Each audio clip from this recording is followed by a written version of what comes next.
Taxpayers assured they won't be asked to bail out their fund access anytime in the near future. That's our top story in our Barbados Today morning news update for Monday, February the 5th. I'm Emmanuel Joseph. Thanks for joining us.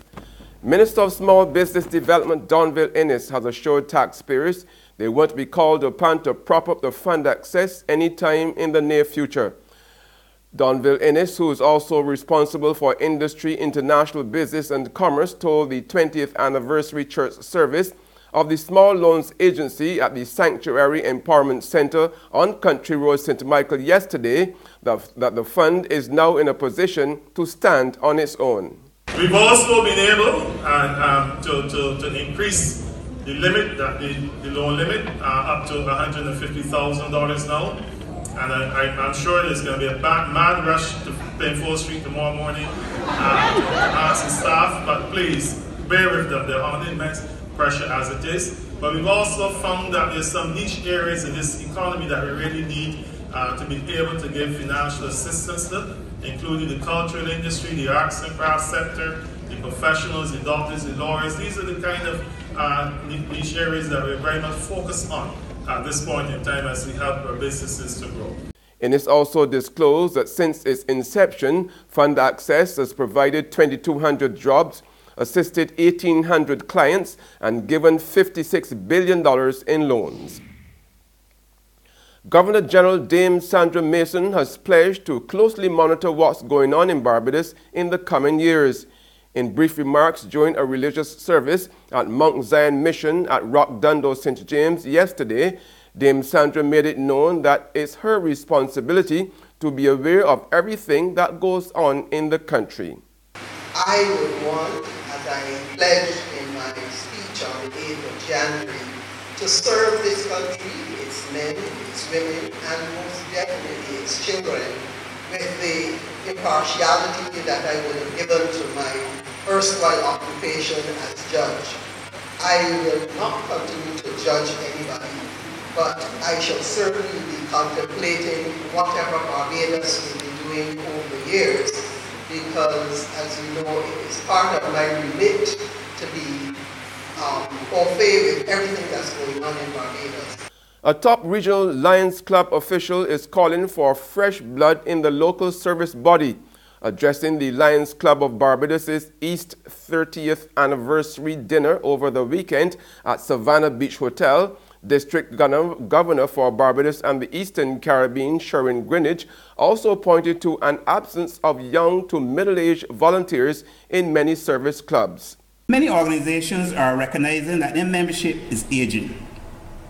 I too have identified this as one of the challenges within our district, and I've been asking clubs to seek out good citizens in their communities within the age range of 30 and 60 years to invite for membership. Historically, persons will seek to volunteer their services as they approach retirement or on retirement.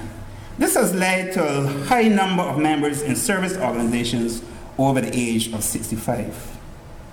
Therefore, there is a need to embrace this new breed of volunteers, who usually fall within the age group of 30 to 60.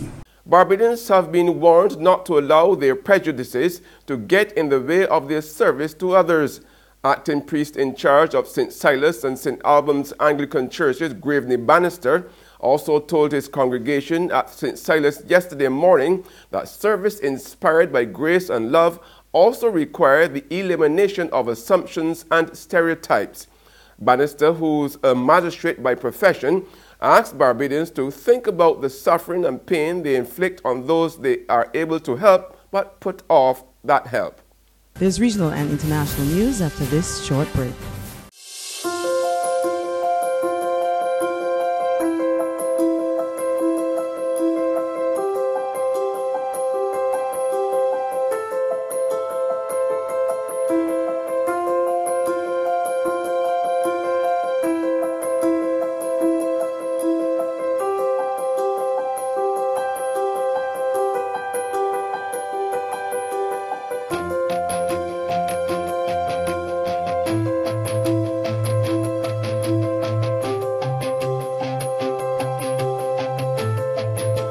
Barbados Today, news you can trust.